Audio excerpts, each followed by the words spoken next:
അത് ഇത്രയേ ഉള്ളൂ. ഒരു കുഞ്ഞ് ആർട്ടറി ഫോസപ്സ് രക്തക്കൊഴലിൽ നിന്ന് ബ്ലീഡ് ചെയ്യുമ്പോൾ പിടിക്കുന്നത് ഇത്രയേ ഉള്ളൂ.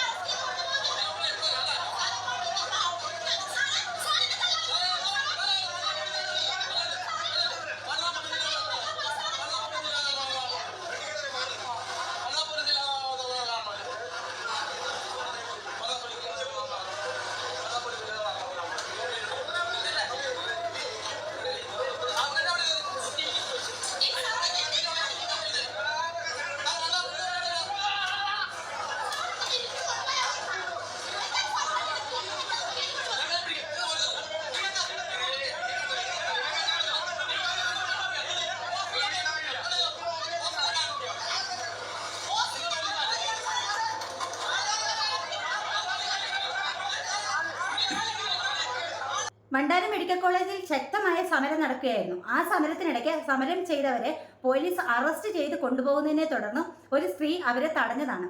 ആ ഒരു രംഗമാണ് നമ്മളിപ്പോൾ കണ്ടത്. അപ്പം ആ സമരം നടന്നത് എന്തിനാണ്? മണ്ടാരം മെഡിക്കൽ കോളേജ് ആശുപത്രിയിൽ ശസ്ത്രക്രിയക്കിടയെ കത്രിക മറന്നു വെച്ച സംഭവം. 5 വർഷം ആ സ്ത്രീ ആ വയറ്റിൽ ആ കത്രികയുമായിട്ട് നടന്നു. ഒന്ന് ഇരിക്കാൻ പറ്റാതെ, ഒന്ന് നടക്കാൻ പറ്റാതെ, ഒന്ന് ജോലി ചെയ്യാൻ പറ്റാതെ അവർ അനുഭവിച്ച വേദനകളും യാതനകളും ആരുത്തരം പറയും? അപ്പോൾ ഇത് സംബന്ധിച്ച് പ്രശ്നം വന്നപ്പോൾ ഡോക്ടർക്ക് അറിയത്തില്ല ഇതാരാണ് ശസ്ത്രക്രിയ ചെയ്തത്, എനിക്കറിയത്തില്ല. പിന്നെ കത്രിക ചെയ്യുന്നാൽ കുഴപ്പമില്ല, ചെറിയൊരു സിസ്റ്ററാണ്, വലിയ പ്രശ്നമൊന്നുമില്ല എന്നൊക്കെ രീതിയിൽ സാമട്ടയിൽ ഡോക്ടർമാരുടെ ഒരു സാരോപദേശം. ഇതിനൊക്കെതിരെ ശക്തമായി പ്രതികരിച്ച ആൾക്കാരെ അറസ്റ്റ് ചെയ്ത് കൊണ്ടുപോകുന്ന രംഗമാണ് നമ്മളിപ്പോൾ കണ്ടത്. പോലീസുകാരുടെ ജീപ്പ് തടഞ്ഞത് ഒരു സ്ത്രീയാണ്. ആ സ്ത്രീയെ പിടിച്ചു തള്ളിയത് ഒരു പുരുഷ പോലീസാണ്. വനിതാ പോലീസ് ഇല്ലാതെ ഈ പുരുഷ പോലീസിന് എന്ത് അവകാശമാണ് ഒരു സ്ത്രീയുടെ ശരീരത്തെ തൊടാനായിട്ട്? ആരാണ് ഇങ്ങേർക്ക് അതിനുള്ള അധികാരം കൊടുത്തത്? പരസ്യമായിട്ടാണ് അയാൾ ആ സ്ത്രീയെ പിടിച്ചു തള്ളുന്നത്. പരസ്യമായിട്ട് ഈ പോലീസുകാർ ഇങ്ങനെ ചെയ്യാൻ തയ്യാറാവുകയാണെങ്കിൽ പോലീസ് സ്റ്റേഷനിൽ ചെന്നാലുള്ള അവസ്ഥ എന്തായിരിക്കും? എന്ത് സുരക്ഷിതത്വമാണ് സ്ത്രീകൾക്കും സാധാരണക്കാർക്കും? നമ്മുടെ നാട്ടിലുള്ളവർ പണവും അധികാരമുള്ളവർ മാത്രം ജീവിച്ചാൽ മതിയോ? ഇനി നമുക്ക് ബാക്കി സംഭവങ്ങൾ, ഡോക്ടർ പറയുന്ന കുറച്ച് സംഭവങ്ങളോട് നമുക്കൊന്ന് കണ്ടു നോക്കാം. ഓപ്പറേഷൻ ചെയ്തിട്ടില്ല. ഞാൻ ഇടത് ഡിപ്പാർട്ട്മെന്റും പിന്നെ യൂണിറ്റ് ചീഫ് ആയതുകൊണ്ട് നാച്ചുറലി രോഗി പേര് പറയുന്നതായിരിക്കാം. ഞാൻ ചെയ്ത ഓപ്പറേഷൻ അല്ല. അങ്ങനെ അയ്യോ, ഞാൻ ചെയ്ത ഓപ്പറേഷൻ അല്ല, അതുകൊണ്ട് എനിക്കിതിന് ഉത്തരം പറയണ്ട എന്നാണോ മാഡം? കത്രി ഇൻസ്ട്രുമെന്റ് ചെക്ക് ചെയ്യാൻ ഒരു സിസ്റ്റം ഉണ്ട്. അതൊരു ഗവൺമെന്റ് ഹോസ്പിറ്റലിലും ആ സിസ്റ്റം ഇല്ല. നമ്മൾ തന്നെ പേഴ്സണലി സിസ്റ്റർ പറയും ഞാൻ 6 എടുത്തെന്ന് പറഞ്ഞാൽ നമ്മൾ അവസാനം 6 ഉണ്ടോ എന്ന് നോക്കും. പക്ഷെ ഈ എടുത്തതിൽ അവർക്കൊരു തെറ്റ് പറ്റിയിട്ടുണ്ടെങ്കിൽ നമുക്ക് ജസ്റ്റ് കറക്റ്റ് ചെയ്യാൻ പറ്റത്തില്ല.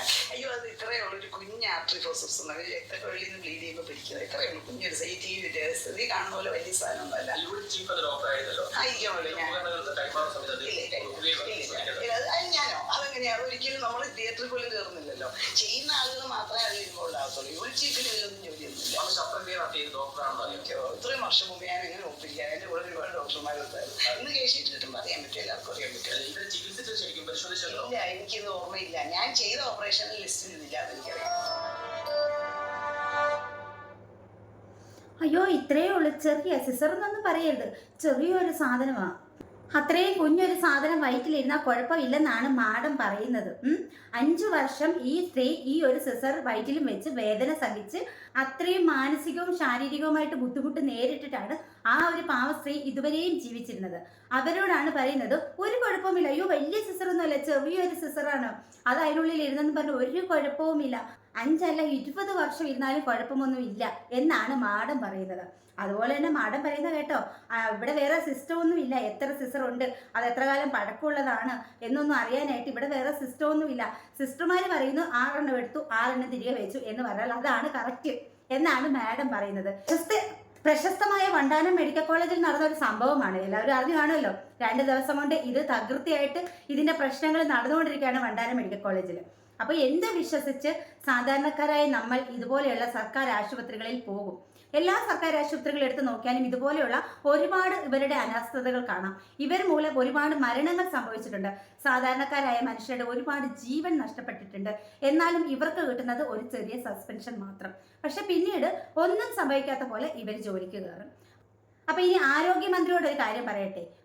ആരോഗ്യമന്ത്രിക്ക് വീണ ജോർജിന് അവിടെ ഇരിക്കാനുള്ള യാതൊരുവിധ അർഹതയുമില്ല. കാരണം നിങ്ങൾ കയറിയതിനു ശേഷം, നിങ്ങൾ ഭരണത്തിൽ കയറിയതിനു ശേഷം എത്രയെത്ര പ്രശ്നങ്ങളാണ് ഈ ഹോസ്പിറ്റലുകളിൽ ഉണ്ടായിട്ടുള്ളത്. ഒരു പ്രശ്നം വരുമ്പോൾ അന്വേഷണം ആരംഭിച്ചു, നടപടിയെടുക്കും എന്ന് പറയുന്നതല്ലാതെ ഒരു നടപടിയും എടുക്കില്ല. ജനങ്ങളുടെ ആരോഗ്യത്തിനും ജീവനും സുരക്ഷിതത്വം തരാൻ കഴിയില്ലാത്ത ഒരു ആരോഗ്യമന്ത്രി ഞങ്ങൾ ജനങ്ങൾക്ക് വേണ്ട.